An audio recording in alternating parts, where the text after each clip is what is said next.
Kung pipili kayo ng mapapangasawa, isa ang unahin ninyong tingnan. Ha? Kung mabuti siyang anak. Yun. Hindi kung 36, 26, 36, dahil after 10 years, 36, 36, 36 na yan. Baka 42, 42, 42 pa.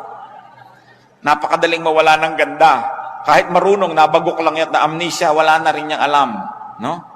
Pero ang pinangakuan ng Diyos, yung mabuti sa magulang, yun ang pinangakuan niya ng pagpapala. Gusto niya na magiging matahimik na buhay, magiging magandang ama o ina ng inyong magiging anak, tingnan niyo muna kung mabuting anak.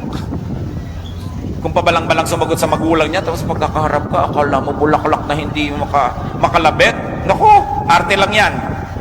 Kung ang sariling magulang na pinagmulan niya ay kanyang susuwailin at di niya gagawa ng mabuti, makakaasa ka ba na magiging mabuti sa iyo yan? Titingnan ninyo kung mabuting anak. Yun ang una ninyong titingnan. Kasi may pangako ang Diyos sa mga mabubuting anak. At madadamay kayo doon.